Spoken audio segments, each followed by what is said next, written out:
सलातु वस्सलामु अला सय्यदिल अंबिया'i वल मुरसलीन अम्मा बाद फ़अऊज़ु बिल्लाहि मिनश शैतानिर रजीम बिस्मिल्लाहिर रहमानिर रहीम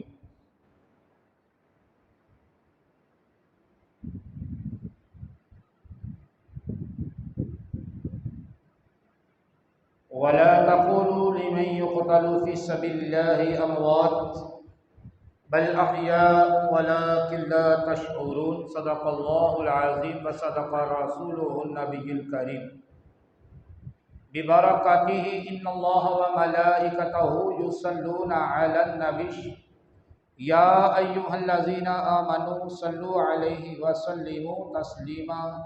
मिलकर मोहब्बत से बाआवाज़ बुलंद दुरूद व सलाम का नजराना पेश कीजिए। अस्सलातु वस्सलामु अलैका या रसूलल्लाह। अस्सलातु वस्सलामु अलैका या सय्यदी या हबीबल्लाह। अस्सलातु वस्सलामु अलैका या सय्यदी या नबी अल्लाह व अला आलिका व अस्हाबिका या सय्यदी या रहमतल लिल आलमीन या इमामुल अंबिया वल मुरसलीन या खातमन नबिय्यीन। अल्लाह रब्बे करीम की हम्दो सना कुरान मजीद फुरक़ान हमीद की सूरह अल-बक़रा की एक आयत मुक़द्दसा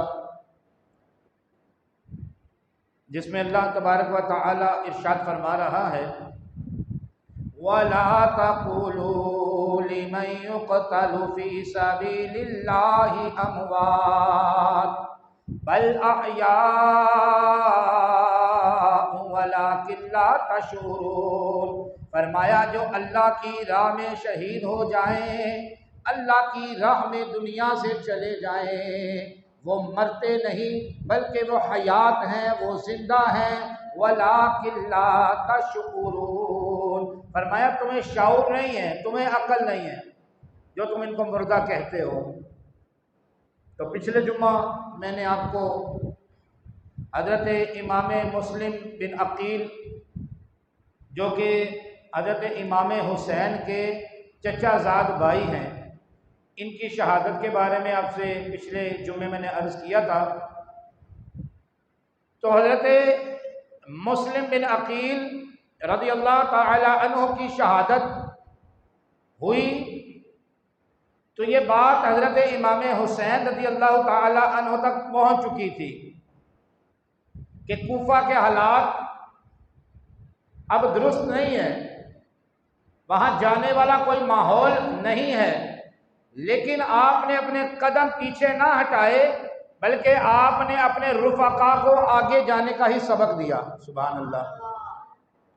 आपने अपने कदम आगे ही बढ़ाए कि अब कूफा चलते हैं, वहाँ चल के देखते हैं कि इतना बड़ा इनकलाब कैसे आ गया। पहले तो हज़रत मुस्लिम बिन अकील का ख़त आया था कि यहाँ 40,000 लोगों ने बैत कर ली है, हाथ पांव चूम रहे हैं, जूतियाँ उठा रहे हैं, दिन रात खिदमतें हो रही हैं, तो ये अचानक इतना बड़ा इनकलाब कैसे आ गया। तो ये अब कूफा चल के पता करते हैं। आपने कदम पीछे ना हटाए बल्कि आगे ही बढ़ना आपने बेहतर समझा। जब आप मकाम कासदिया पहुंचे, मकाम कासदिया तक जब आपका काफिला पहुंचा तो हुर बिन यजीद जो था ये 1000 के लश्कर के साथ वहां आ गया। जिस जगह पे आपका काफिला रुका आपको हुर बिन यजीद ने घेरे में लिया। ये मकाम कादसिया है। तो हुर बिन यजीद ने कहा कि अब आप ना तो आगे जा सकते हैं ना पीछे जा सकते हैं, दाएं बाएं नहीं हो सकते। क्यों?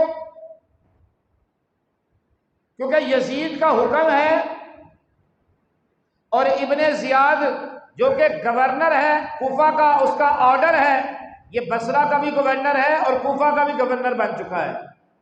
उसका ऑर्डर है कि अब आपको दाएं बाएं जाने ना दिया जाए, बल्कि आपको रोका जाए और आपसे यजीद की बैत करवाई जाए, और हुक्म यह है कि आपको लेकर इब्ने जियाद के दरबार में ले जाया जाए।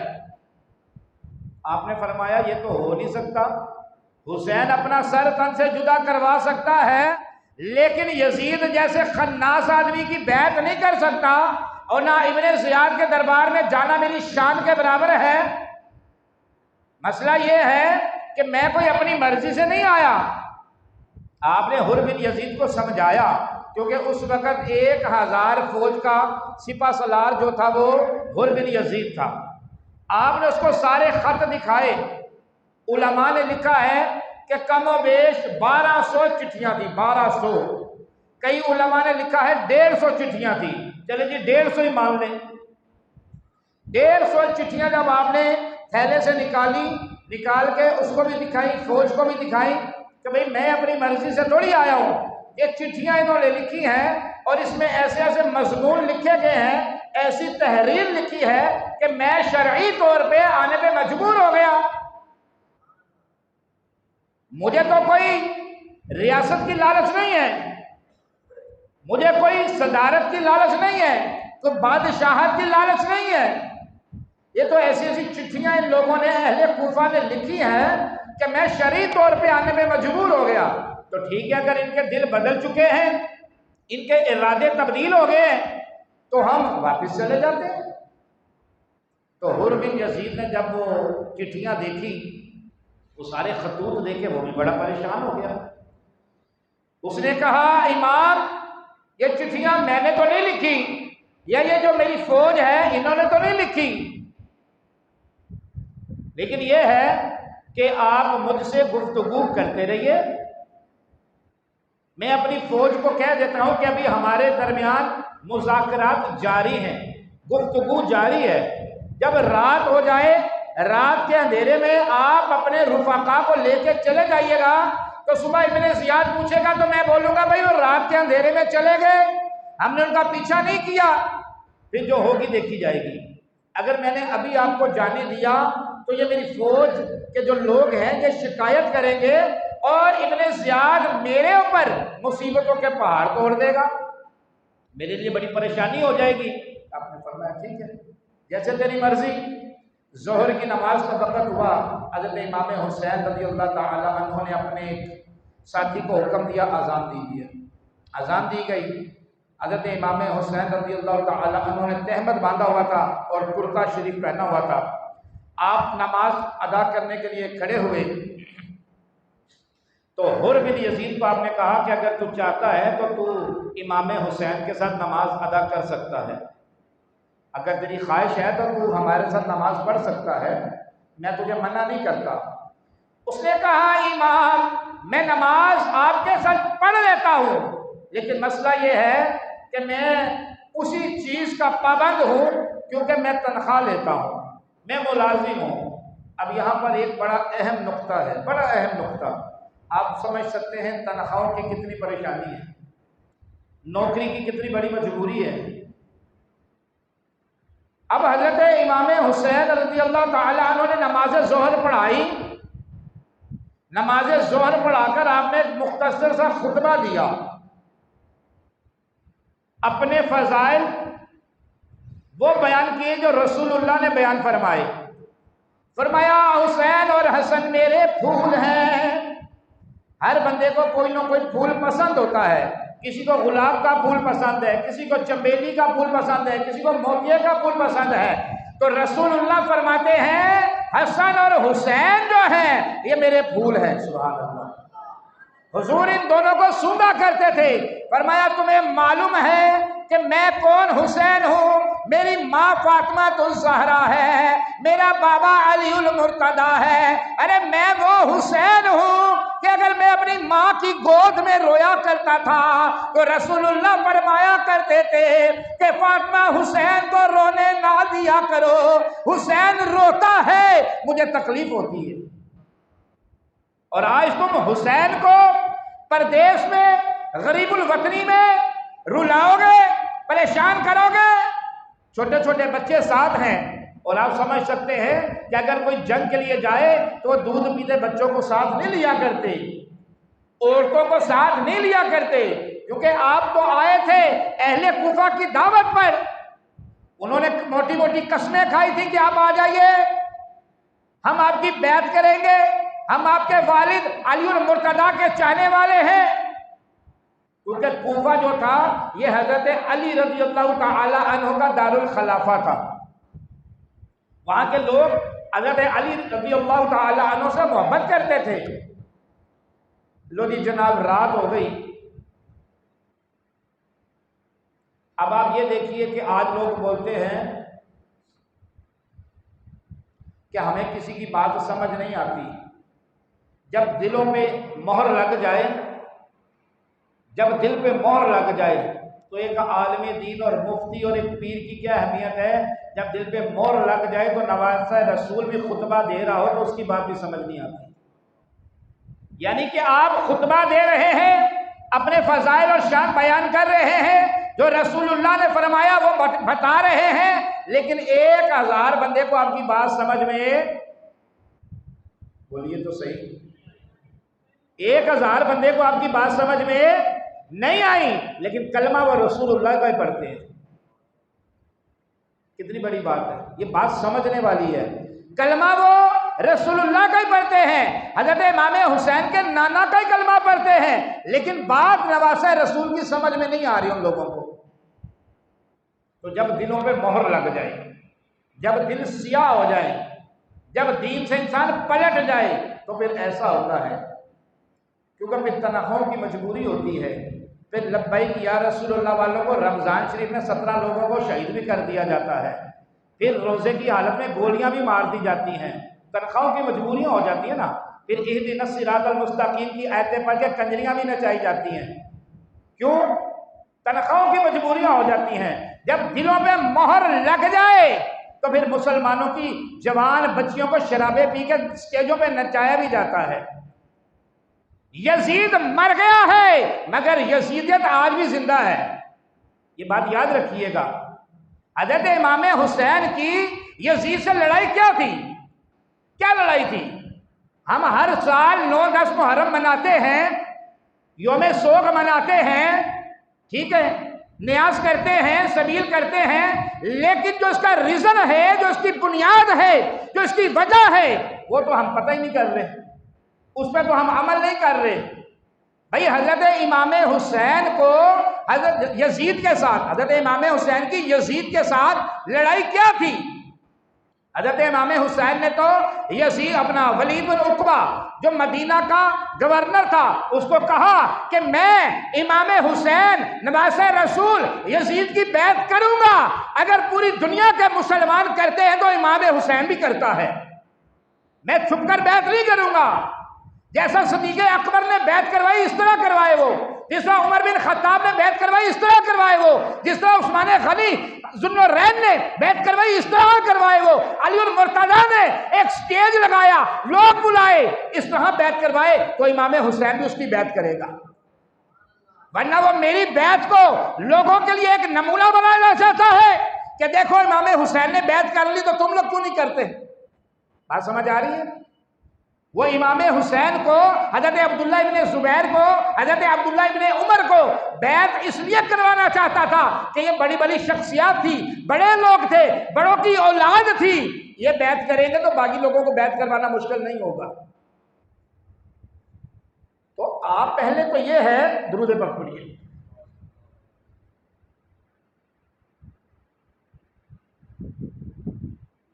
पहले तो ये है कि हजरत इमाम हुसैन की यजीद से लड़ाई क्या थी? आप तो यही फरमा रहे थे ये शराबी है, ये ज़ानी है, इसने जो अल्लाह ने हराम काम किए उसने हलाल करार दे दिए, तो हुसैन कभी इसकी बैत नहीं करेगा। तो आज भी यजीद मर गया लेकिन यजीदियत जिंदा है जी। हाँ, हम जिन लोगों को वोट देते हैं अगर वो शराबी है तो हम यजीद के टोले में खड़े हैं, अगर वो ज़ानी है हम यजीद के टोले में खड़े हैं, वो 2 नंबर लोग हैं, वो मुसलमानों का हक मारते हैं तो हम यजीद के टोले में खड़े हैं।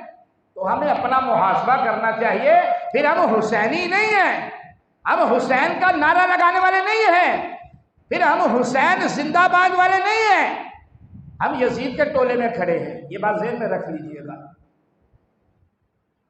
सिर्फ 9-10 मुहर्रम को काले कपड़े पहन लेने से या सबीले लगा लेने से या बिरयानी की देगे पिका लेने से इसकी क्या जरूरत है भाई इमाम हुसैन को? एक बात है, इसकी क्या जरूरत है हज़रत इमाम हुसैन को या रसूलुल्लाह को इसकी क्या जरूरत है? असहाब को इसकी क्या जरूरत है? तिबा ताबईन को इसकी क्या जरूरत है? हुजूर की आल औलाद को, इस पंचतन पाक को इसकी क्या जरूरत है? मसला जो है करबला में जो सबक हज़रत इमाम हुसैन ने दिया वो तो हमें याद नहीं है। याद है तो बताइए। मस्जिदें तो वीरान है। यजीद क्या कहता था कि ठीक है मस्जिद बनाओ, लेकिन मस्जिद के नाम शराब खाना भी बनाओ, नमाज के टाइम नमाज पढ़ो, उसके बाद शराब भी पियो, उसके बाद नाच गाने भी करो, औरतों को नचाओ भी। हज़रत इमाम हुसैन ने फरमाया था ना, जब ला इलाहा इल्लल्लाह पढ़ लिया फिर दूसरी चीज की गुंजाइश दिल में नहीं है। ऐसा है या नहीं है?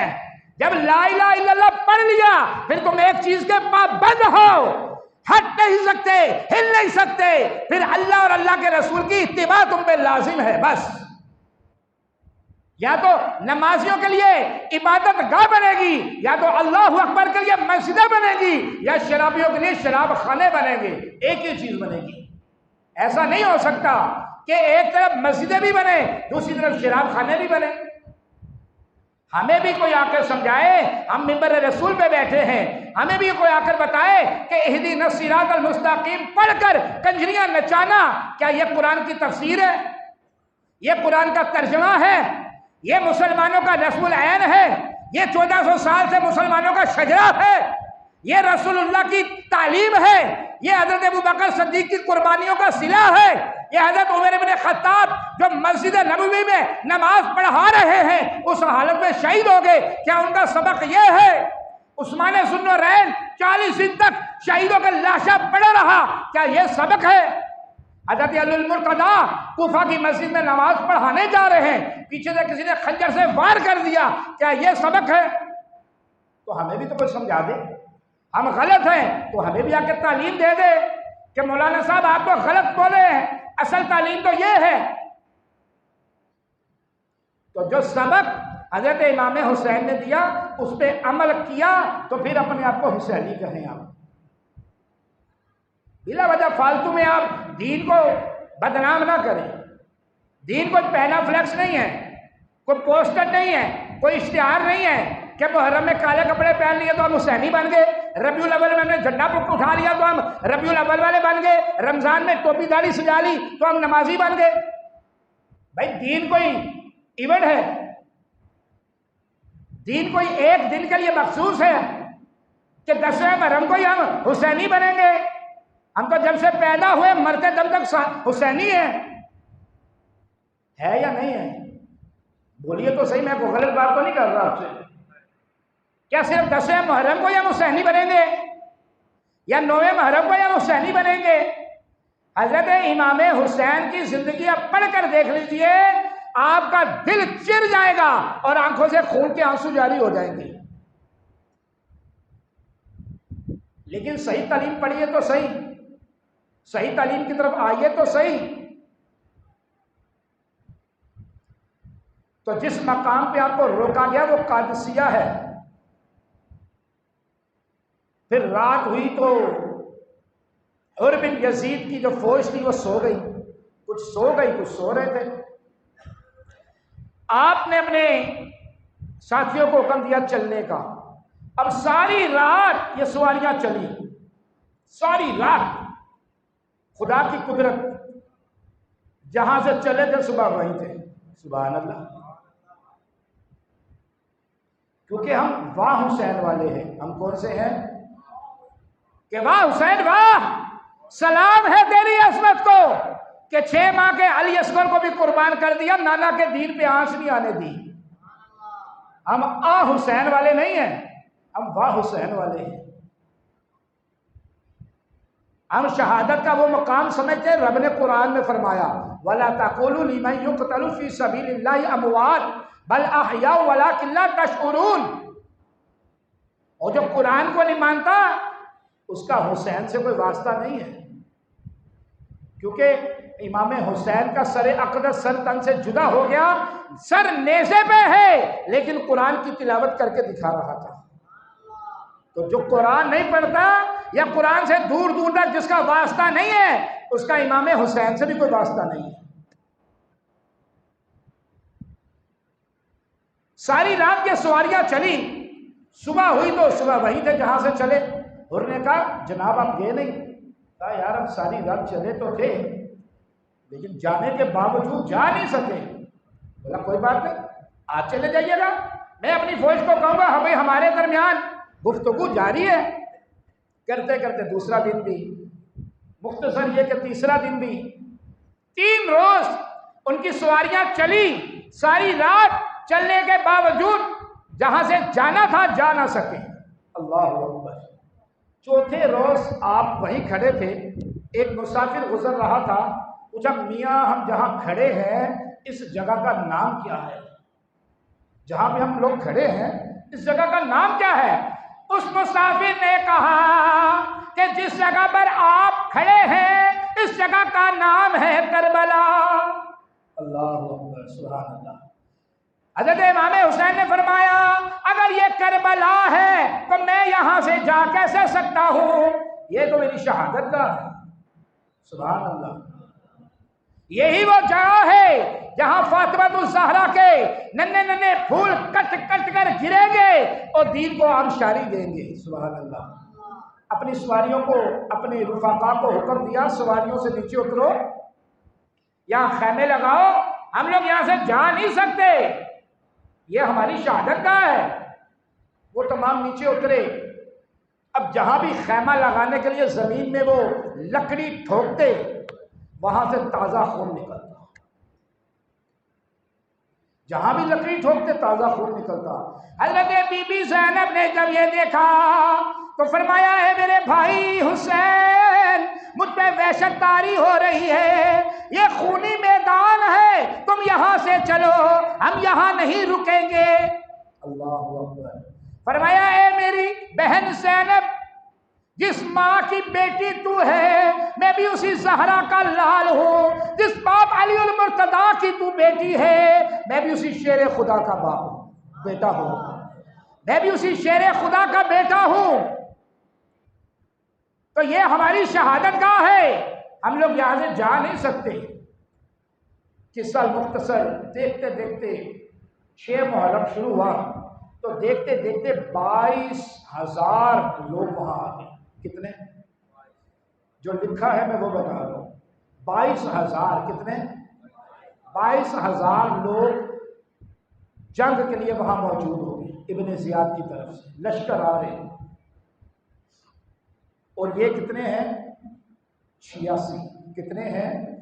कई उलमा ने 86 लिखा, कई ने 82 लिखा, कई ने 72 लिखा।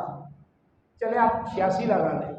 अब 86 लोगों के लिए, जिनमें औरतें भी हैं, बच्चे भी हैं, दूध पीते बच्चे भी हैं, उनके लिए 22,000 लोग, और वो भी साजो सामान के साथ। अब इस पूरी फौज का जो सिपा सलार है उसका नाम था अमर बिन साद। अमर बिन, ये पता है कौन है आपको? ये हजरत साद बिन अबी वकास जो अशरा मुबशरा में से है ना, ये उनका बेटा है। कैसी बात है? जो अशरा मुबशरा में से सहाबी हैं, साद बिन अबी वकास, ये उनका बेटा है। तो ये अल्लाह पाक की कुदरत है कि नेकों के हाथ बद पैदा कर दिया करता है और बदों के हाथ नेक पैदा कर दिया करता है, क्योंकि ये उसकी कुदरत है। अब ये पूरी फौजों का सिपा सलार अमर बिन साद है। तो हजरत इमाम हुसैन ने इनसे कहा कि देखो मैं तुम्हारे सामने 3 शर्तें रखता हूं, अगर तुम्हें मंजूर है तो ठीक है, नहीं तो जो तुम्हारा दिल करे तुम्हारी मर्जी। पहली बात यह है कि हमें कूफा वालों ने बुलाया वो अगर फिर गए हैं, उनके इरादे तब्दील हो गए हैं, तो हम वापस चले जाते हैं, वापस हरम शरीफ चले जाते हैं, हरम में रहकर अपनी जिंदगी जो रहती है वो गुजार देते हैं। नहीं तो फिर हमें किसी मुल्क में भी जाने दो जहाँ काफिर रहते हो, मुशरिक रहते हो, हम जाएंगे दीन की तबलीग करते करते अपनी पूरी जिंदगी गुजार देंगे। अच्छा ये भी नहीं करना तो मुझे यजीद के सामने ले चलो, मैं बैठकर कोई बातचीत करूंगा, हो सकता है हमारा कोई हल निकल जाए और खून खराबा ना हो। अब ये तीनों शर्तें अमर बिन साद ने इब्ने जियाद के पास पहुंचाई कासिद के जरिए। जब उसने ये तीनों शर्तें देखी तो गुस्से में आ गया, बदतमीजी पे उतर आया और उसने अमर बिन साद को कहा कि मैंने तुझे कोई सरदार बनाकर नहीं भेजा, कोई हाकिम बना के नहीं भेजा कि तू जाके हमारी सुलह के फैसले करता रहे।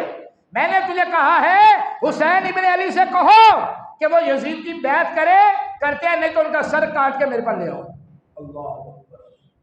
अब ये 7 मुहर्रम का दिन था ये वाला, और पानी भी बंद कर दिया, नहर फुरात का जो पानी था वो भी आप पे बंद कर दिया। 4000 लोग इन्होंने नहर फुरात में लगा दिए, 2000 सवार, 2000 प्यादे, और हुक्म ये था कि ये पानी ना पिए। हाकिम का ये हुक्म था कि पानी बशर पिए, घोड़े पिए, ऊंट पिए, अहले हुनर पिए, चरिंद परिंद पिए, मना तुम ना कीजियो, मगर एक फातिमा के लाल को पानी ना दीजियो। पानी भी उनका बंद किया गया जो नवासा है साकिए कौसर की, जो जन्नत के नौजवानों के सरदार हैं, पानी भी उनके लिए बंद किया गया। खैर 7वां मुहर्रम था, हज़रत इमाम हुसैन बाहर तशरीफ लाए, आकर फिर आपने एक मुख्तसर सी तकरीर फरमाई। फरमाया देखो मुझे पहचानो, मैं वो हुसैन हूं कि जिसकी गर्दन रसूलुल्लाह चुमा करते थे, मैं वो हुसैन हूं कि जिसके होठों का रसूलुल्लाह बोसा लिया करते थे। मुझे पहचानो, मैं वो हुसैन हूं कि जब रसूलुल्लाह नमाज में है और मैं पुष्ट पर आ जाता हूँ, अल्लाह वही नाजिल फरमा देता है कि महबूब अपने सजदे को तब्दील कर दीजिए क्योंकि आपकी पुष्ट पर हुसैन मौजूद है। फरमाया मेरे फजाइल को तुम अच्छी तरह जानते हो, तो इस बरबरियत से मना हो जाओ। मैंने हुज्जत कायम करनी थी, कर दी, तो माज़अल्लाह उन्होंने आगे से बकवास शुरू की कि हुसैन हम तेरी तकरीर सुनने के लिए तैयार नहीं है, या तो बैठ कर या लड़ने के लिए तैयार हो जाओ। आपने फरमाया मैंने हुज्जत कायम करनी थी, कर दी, अब आगे जो तुम्हारा दिल करता है करो, जो हमसे होगा हम भी कर लेंगे। करते करते 9 मुहर्रम आया। मैं वाकया बहुत बीच में से हज़फ कर रहा हूँ, यानी छोड़ रहा हूँ, जो में मोटा मोटा वाक्य है वो आपको समझाने की कोशिश कर रहा हूँ, क्योंकि इस वाक्य को सुनने का मकसद कोई मज़ा लेना नहीं है, कोई खुश होना नहीं है, बल्कि इससे सबक हासिल करना है। क्योंकि कत्ले हुसैन असल में मर्ग यजीद है, कत्ले हुसैन असल में मर्ग यजीद है। इस्लाम जिंदा होता है हर करबला के बाद, क्योंकि यजीद तो मर गया मगर यजीदियत आज भी जिंदा है, यजीदियत आज भी जिंदा है। तो आप देख सकते हैं आपके गिरदोनवा में जिंदा है। पड़ोसी को पड़ोसी का ख्याल नहीं है, भूखा मर रहा है या जिंदा है। आपको पता होना चाहिए अभी 4 दिन पहले अंदरूने सिंध सखर के अंदर एक मस्जिद में ऐलान हुआ, एक बच्ची भूख की वजह से मर गई। 9 साल की बच्ची, 8 साल की बच्ची थी, वो भूख की वजह से मर गई। उसका बाप जेल में था, नशई था। उसकी दादी ने ऐलान करवाया कि जनाजे में कोई बंदा ना आए क्योंकि मैं किसी को खाना नहीं खिला सकती। तो आप समझ सकते हैं कि आज मुसलमान किस तरफ जा रहा है। हज़रत उमर इब्न खत्ताब ने तो फरमाया था कि अगर उमर की हुकूमत के अंदर दरियाए दजला के किनारे में कोई कुत्ता भी मर जाए, क़यामत वाले दिन उमर को उसका हिसाब देना पड़ेगा। तो यहाँ तो मुसलमान हो या गैर मुस्लिम हो, जो रियासत पाकिस्तान के अंदर रह रहा है, उसकी कफालत करना तो हुकूमत की जिम्मेदारी है। अपने कुत्तों के लिए लाखों रुपए की खुराकें, उनके घोड़े वो खाएं जो कभी गरीब आदमी ने देखा भी ना हो, तो क्या इसका जवाब नहीं देना पड़ेगा? कोई डरने वाली बात नहीं है। एक बात आप लोग अपने दिल दिमाग में लिख लें, ये जो हर वक्त डरते रहते हैं ना, ये छोड़ दें आप। एक बात आप अपने दिल में लिख लें कि जो रात आपकी कब्र में है ना, वो कब्र में ही होगी। कोई दुनिया का लालो लाल भी हो, दुनिया का हुक्मरान भी हो, जितना मर्जी डॉन भी हो, वो आपको बाहर नहीं कर सकता। ये बात आप अपने दिमाग में लिख ले। जो रात कब्र में, वो कब्र में है, और जो बाहर है ना, वो किसी का बाप भी आपको अंदर नहीं कर सकता। लेकिन हक तो कहें, हुसैनियत क्या है? इमाम हुसैन अगर चाहते तो दुनिया की दौलत आपके हाथ में नहीं आ जाती, आपके कदमों में नहीं आ जाती, बादशाह न बन जाते। क्या 6 माह का अली असगर शहीद होता? हम शक्ल मुस्तफा अली अकबर शहीद होता? इमाम कासम, इमाम हसन के बेटे शहीद होते? हजरत अब्बास शहीद होते? नहीं। लेकिन आपने हक कहा, आप झुके नहीं है। तो कम से कम जो बात सच है, जो हक है, वो सुनने की ताकत तो रखें आप। मेरा बयान कोई चीखना नहीं है, कोई आप लोगों के आगे वो अपनी वाह करवाना नहीं है, कोई शौक नहीं है इस तरह का। लेकिन जो सच बात है वो तो आप सुनने की ताकत रखें। हुक्मरानों के कुत्ते वो खुराक खाते हैं जो आप लोगों ने जिंदगी में देखी भी नहीं है। उनके घोड़े सरदारी साहब के वो खाते हैं जो आपने कभी सोचा भी नहीं है। उनके बच्चे तो एसी के बगैर पेशाब करने भी नहीं जाते हैं, और गरीब के पांव की चप्पल घिसट जाती है, टूट जाती है, नहीं खरीदने की सकत भी नहीं है। रेडियो को सुने ना सुने, उस पर भी टैक्स लग गया। तो फिर आप अभी तक ऐसे ऐसे ऐसे कब तक? अरे भाई, जो होगा देखी जाएगी, सर उठा के तो जिए।